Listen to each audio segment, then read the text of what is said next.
Shalom para sahabat Narwastu, salam sehat. Kembali lagi bertemu dengan podcast ke-113 Majalah Narwastu. Kali ini kami kedatangan seorang tamu, seorang sahabat Narwastu yang di pemilu 2024 yang lalu, tepatnya pada 14 Februari, sudah bertarung sebagai caleg di Kota Depok, Jawa Barat. Beliau dari Partai Solidaritas Indonesia dan berhasil maju dan mendapat kursi di DPRD Kota Depok. Beliau adalah Sintua Binton Nadabdab Esos MM. Beliau dikenal seorang Sintua di gereja HKBP Cinere, dulu seorang banker. Juga dikenal seorang aktivis di kemasyarakatan dan sampai sekarang juga masih aktivis. Beliau adalah Ketua DPP KMDT, Komite Masyarakat Danau Toba Bidang Seni dan Budaya. Beliau juga Ketua DPC PSI Cinere, Kota Depok. Beliau juga Ketua Dewan Pembina Pemuda Batak Bersatu Cinere. Beliau juga Wakil Ketua Percepatan Provinsi Tapanuli se-Jabodetabek. Dan saat ini Direktur Utama PT Solusi Investasi Aset. Kita akan berbicara nanti dengan beliau sebagai seorang figur yang nasionalis, religius, dan aktif di tengah masyarakat. Beliau juga dikenal sebagai seorang kolektor benda-benda bersejarah.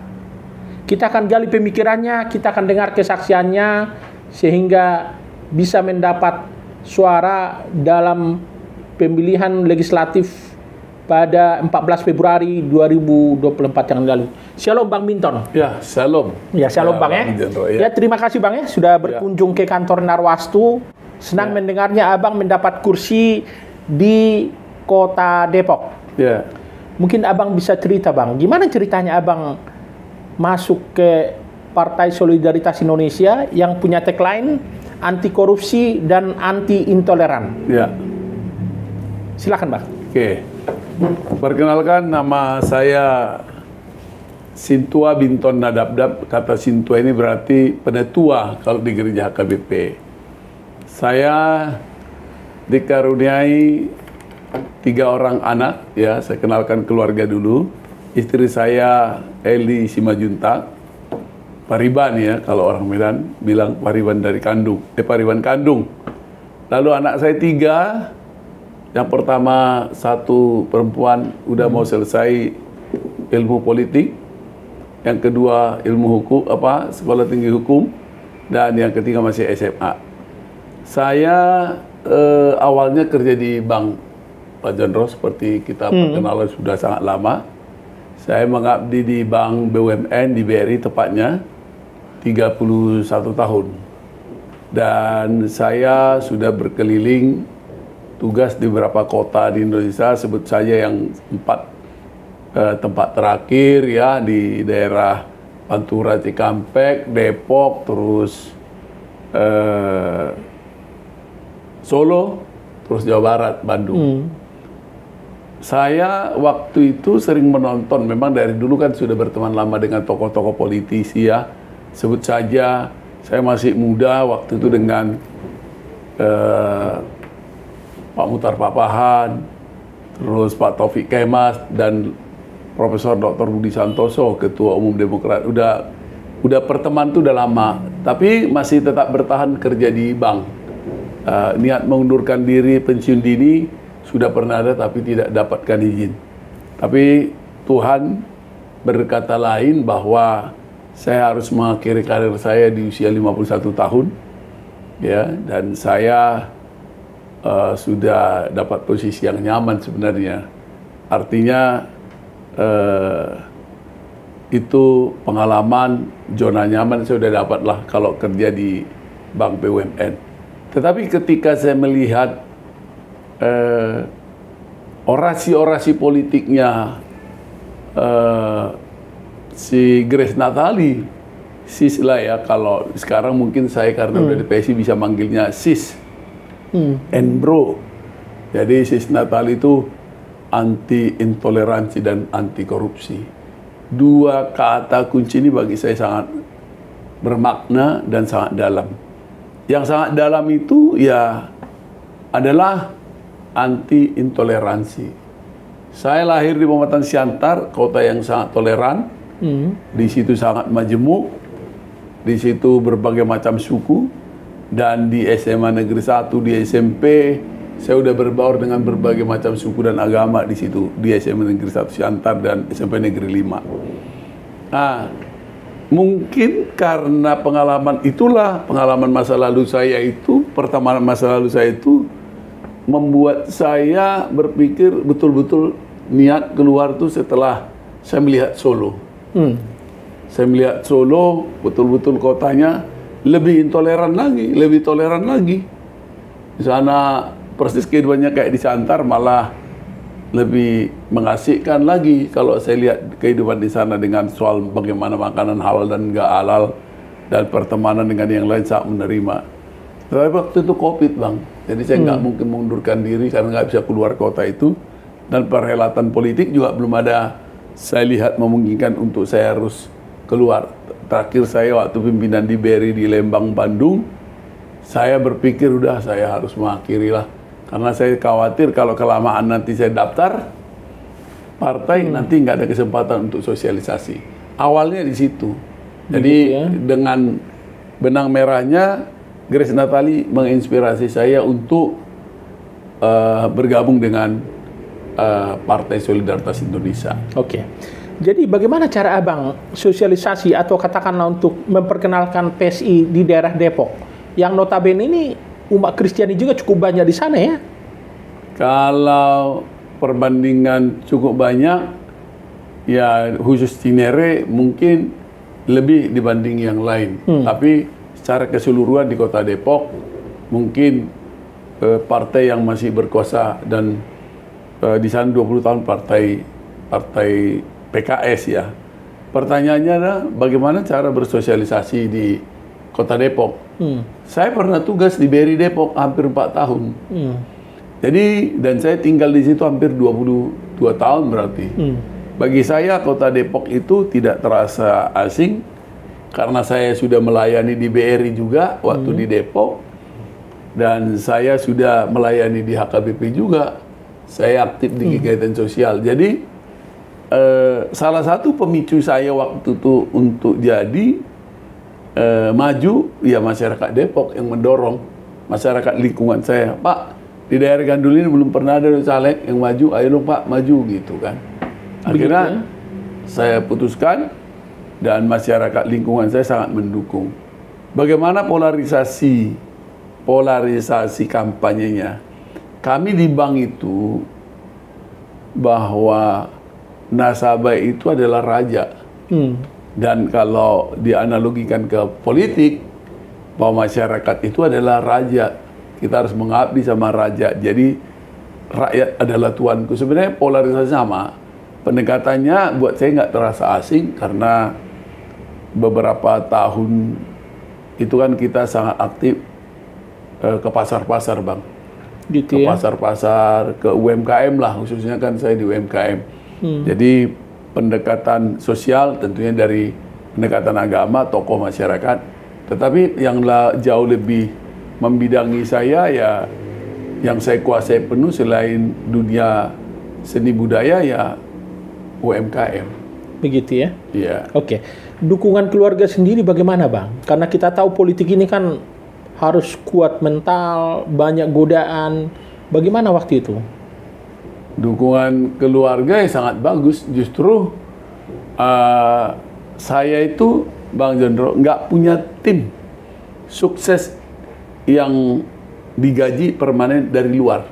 Jadi tim sukses saya itu putriku yang pertama, yang mahasiswi, yang kedua mahasiswi, yang ketiga SMA, ada ponakan saya namanya si Bildat masih kuliah, si Santi satu perempuan ada di rumah saya dulu di BRI tapi udah enggak, ada Domiran, ada Lai, itu aja nggak ada yang lain. Tetapi di politik saya lihat sama aja kayak kerja di bank, selain ketemu dengan masyarakat ada target. Nah, jadi kalau main politik ini harus digarisbawahi kepada masyarakat nih, sebenarnya harus tahu angka. Jadi Ini menurut yang saya kembangkan, mengetahui angka, permainan angka, angka dalam arti suara, itu polarisasi dan teknik pendekatannya nggak jauh dengan pencapaian target di bank. Jadi kalau artinya kalau di bank itu kita udah biasa tuh target, ya, target, terus eksekusi, monitoring, evaluasi. Jadi ketika kita tahu suara target yang harus kita capai di partai politik, berapa sih untuk partai baru, berapa ya untuk partai baru yang memperebutkan satu kursi atau dan seterusnya, dibanding dengan di partai lama yang ada incumbent yang ingin mendapatkan kursi kedua. Kalau kita tahu rumus itu, tentunya cara mendapatkan satu kursi kekuatannya cukup berapa, dan mendapatkan satu kursi di partai yang sudah ada incumbentnya untuk kursi kedua, harus tahu juga rumusnya 1, 3, 5, 7, 9 itu. Jadi permainan angka, pencapaian angka adalah yang sangat paling penting di dunia politik. Kedua, bagaimana memetakan mapping ya masyarakat basis Kristen, basis orang Batak, basis orang Nias, basis gereja-gereja dan masyarakat yang kelihatannya terbuka. Di politik itu kan sudah ada itu, ini zona merah, zona hijau, zona kuning, zona yang harus kita masukin, ya harus sesuai dengan harapan kita. Begitu ya. Abang kan sudah berhasil meraih kursi di sana ya. Ya. Boleh tahu suara yang abang peroleh waktu Pileg pada 14 Februari 2024 yang lalu? Jadi kalau angka itu sebenarnya, angka pertama yang harus kita pelajari itu adalah angka berapa sih kursi yang ditetapkan di situ. Kursi itu berarti ada berapa dewan yang harus dicapai di Depok, khususnya di dapil saya. Dapil saya itu dapil BJ Cinere Limo. Jadi kalau dapil saya itu ada 9 kursi yang harus kita perebutkan. Ya, jadi angka 9 kursi itu rata-ratanya saya bikin rumusnya waktu itu kita, jadi udah saya bikin dulu target tuh. Target partai di dapil saya harus mendapatkan 10.000 suara. 10.000 dulu suara target. Lalu itu kan yang berkontribusi terhadap 10.000 adalah 9, Pak. 9. Jadi harus sebelum saya masuk ke angka harus paham dulu pemahaman angka tadi. Jadi inline ada korelasinya pencapaian angka target tadi itu dengan berapa capaian yang harus dicapai oleh seluruh teman-teman. Kalau di saya pribadi nggak perlu harus banyak sebenarnya capaian angka yang kita dapat itu kan 10.000 sekian. Yang terakhir itu kalau saya lihat angkanya yang saya dapat sendiri pribadi cukup dengan 1.771 saya sudah bisa duduk. Begitu ya? Ya, kenapa? Karena ini saya lihat angkanya biar nggak salah. Waktu itu angka partai kita itu partai total keseluruhan itu 10.310. Nah, 10.310 itu yang terdiri dari 9 caleg.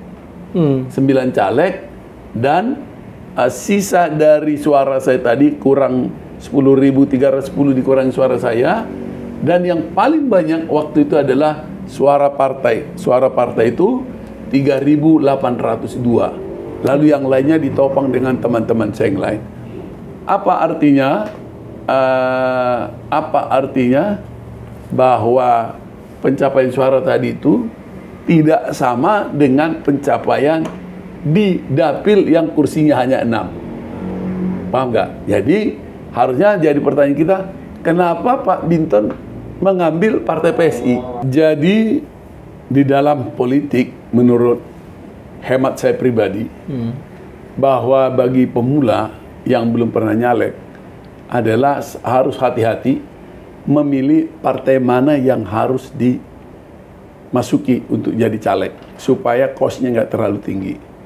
Kalau dia memilih partai besar, tentunya kompetitornya juga sangat besar.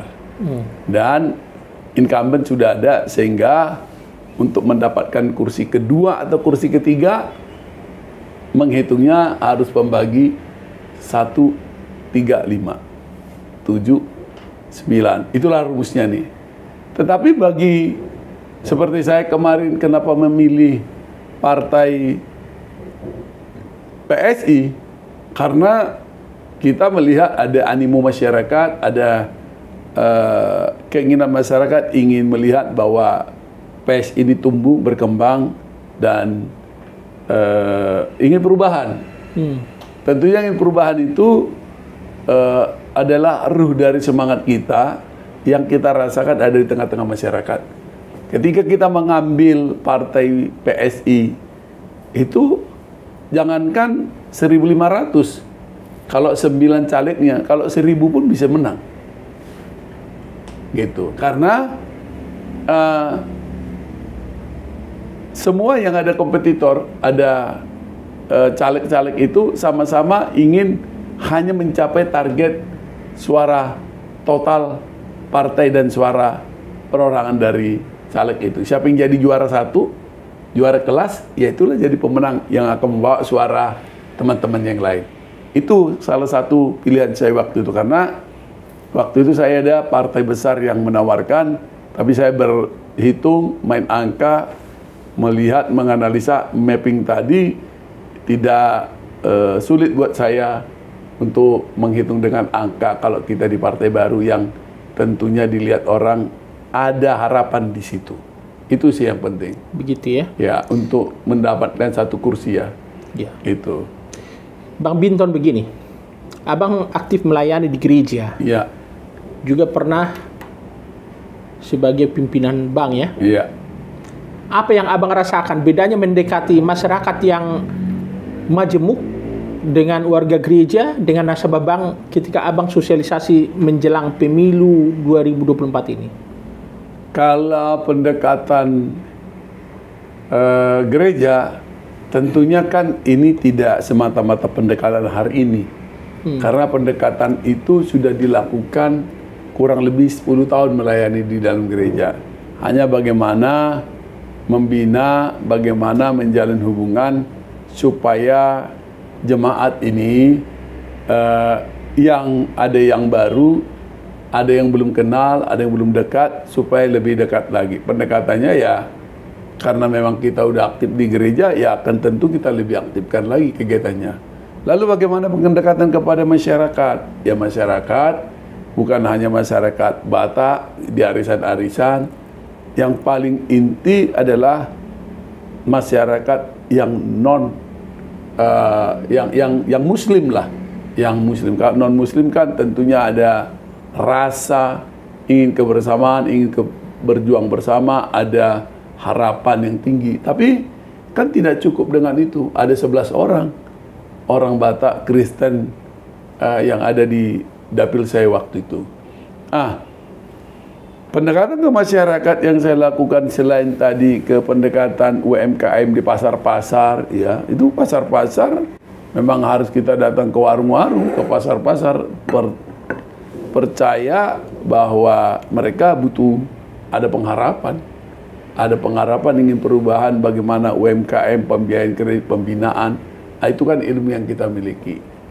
Yang lain yang harus perlu diperhatikan adalah bagaimana aktif di kegiatan, misalnya kegiatan agama lain, Muslim misalnya, ada pernikahan, sunatan, ada hajatan lain, apalagi ada duka. Saya itu wajib hadir. Karena itu mereka rasakan bahwa ketika rasa empati kita kasih tunjuk dengan hal-hal seperti itu, beberapa RW, RT yang ada di situ, sebelum jadi pun dia bilang, Pak Dewan, pasti jadi. Jadi sudah sampai ya menyebut Pak Dewan dia? Pak Dewan pasti jadi. Kenapa Pak RW, Pak RT? Karena Pak Dewan selalu hadir di kegiatan masyarakat, khususnya masyarakat Muslim, lingkungan, warga Betawi, dan seterusnya. Jadi saya bukan menyampingkan orang Batak atau agama Kristen. Kalau itu pembagi 11 tadi, kan nggak cukup buat kita. Ya, kita harus melihat bahwa ada kesetaraan proses ya yang harus kita lakukan di suku dan agama yang lain supaya ada keseimbangan suara. Begitu ya? Ya. Iya. Gitu. Bang Binton, begini, pendekatan Abang ke masyarakat itu saya kira cukup menarik ya. Abang bisa membagi waktu, tentu sejak 2023 Abang sudah membina komunikasi ini ya, sampai menjelang 14 Februari 2024. Kalau menjalin hubungan itu jauh sebelumnya. Selama kita tinggal di situ pasti melakukan pembinaan. Tetapi yang sangat intens ketika memang begitu kita udah mendaftar menjadi bacalek, baru intens tuh sosialisasi bagaimana menjelaskan apa sih yang kita sedang perjuangkan. Kalau saya sedang memperjuangkan banyak masyarakat di situ, penduduknya yang sertifikat rumahnya masih garapan. Yang kedua, masih banyak UMKM yang susah, persoalan intinya untuk menyewa. Saya sedang memperjuangkan di Kota Depok itu, di bidang UMKM itu adalah ingin menyediakan tempat dagang, usaha UMKM gratis. Dari mana? Ya kita akan mencari tanah-tanah, lokasi yang dianggap tanah yang tidak bertuan. Kalau di desa itu disebut tanah bengkok. Jadi tanah-tanah yang posisinya milik pemerintah tetapi tidak digunakan, kita berdayakan agar dibangun lewat CSR perbankan atau BUMD atau masyarakat pemerintah kota untuk membangun itu, membuat tempat usaha gratis. Tempat itu yang suka menjadi persoalan. Tempat dagang UMKM yang gratis. Biasanya kan kita lebih fokus pada pembiayaan. Padahal yang sulit bukan pembiayaannya, tapi tempatnya. Harusnya nih pemerintah dimanapun, bukan hanya secara spesifik khusus di Depok saya sampaikan. Saya mengimbau kepada pemerintah pusat juga di kota-kota lain juga harus menyiapkan tempat usaha UMKM gratis. Itu sangat penting. Ya. Bang Binton, Abang tentu sudah mendekati gereja-gereja atau jemaat Kristen yang ada di Kota Depok ya. Ya. Dari Abang bertemu mereka, aspirasi apa yang Abang serap untuk diperjuangkan di gedung DPRD Kota Depok? Kalau bicara secara spesifik gereja, pasti kita udah lakukan pendekatan. Khususnya saya mengumpulkan beberapa tokoh pendeta khusus, mengundang makan, mendengarkan harapan mereka. Harapan yang paling banyak sebenarnya begini. Kalau soal izin gereja, saya kira kita nggak bicara itu lagi di Kota Depok. Gereja juga udah banyak, ya, dan sudah existing, berjalan. Lalu masyarakat itu masih banyak melihat begini. Apakah ada bantuan rutin, tetap permanen untuk kebutuhan rohani orang Kristen di Kota Depok? Misalnya contoh, waktu saya gereja di Kota Medan, saya lihat ada tuh cuma dari Pemko Medan. Itu salah satu. Yang kedua, kesetaraan di bidang pendidikan. Dalam hal ini di Kota Depok itu berharap sekolah-sekolah negeri maupun swasta tentunya harus ada guru agama Kristennya, ya, yang harus dibiayain pemerintah, dan supaya intensitas mereka sama dengan guru yang lain untuk bisa mengajarkan, memberikan yang terbaik dari dirinya, karena berhubungan dengan kesejahteraan juga. Guru agama sekolah negeri sangat penting, gitu ataupun di swasta. Lalu jangan ada lagi rasis misalnya. Yang paling saya sering dengar, kalau kita mau bikin usaha, lalu ditanya misalnya gitu ya, KTP-nya mana, oke begitu, ini agamanya apa, hal-hal yang gini kan nggak terlalu penting lagi. Dan ini menggelitik orang ketika orang menanyakan, orang Kristen ya mau bikin usaha apa gitu ya. Jadi ini juga harus ditertibkan, mentalitas seorang pelayan abdi negara terhadap masyarakatnya tidak akan terjadi. gitu Gitu loh. ya. Nah, selain kalau yang izin-izin gereja tentunya kan sekarang FKUB segala macam kan sudah ada, tapi ini juga menjadi harapan kita. Di kota Depok sih sudah banyak gereja saya lihat, dan kalaupun ada yang izinnya saat ini ada, tentunya itulah karena memang di Cinere, BCL Cinere memang tidak ada wakilnya Pak Jondro yang agama Kristen anggota dewannya. Tentunya dengan anggota dewan hadir di sana, itulah nanti yang memperjuangkan soal itu terakhir yang tadi kita bahas, ada gangguan gereja di kota Depok. Tentunya dengan anggota dewan di sana akan memperjuangkan itu ke pemerintah daerah. Dan itu memang harapan yang harus segera direalisasikan, tidak terjadi lagi, khususnya yang ada di dapilnya itu orang Kristen. Ya. Yang terakhir, Bang Binton, ada yang Abang mau sampaikan kepada para sahabat Narastu setelah Abang berhasil mendapat kursi anggota DPRD Kota Depok? Harapan saya bagi seluruh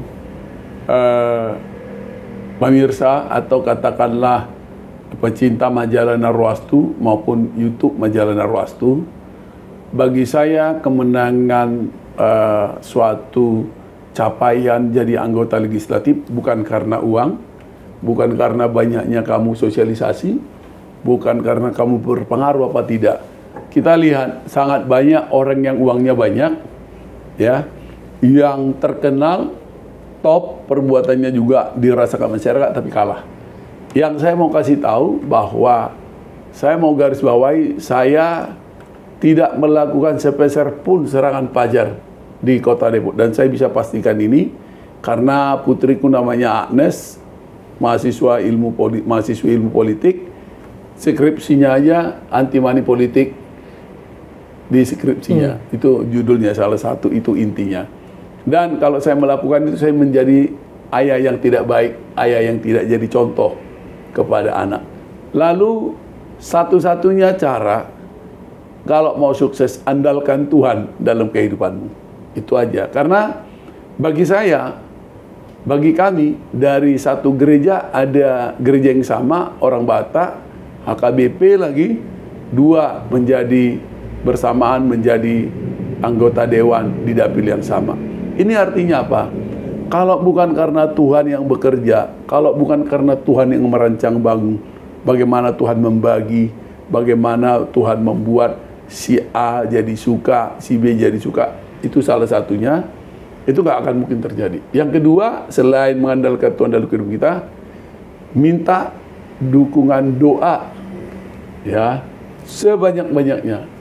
Utamanya pertama dari keluarga inti. Dan yang kami lakukan ini Pak Jondro ya, kami itu selalu melakukan itu, kami 5 bersaudara dengan ponakanku itu ada 2, yang di rumah kami ada 7.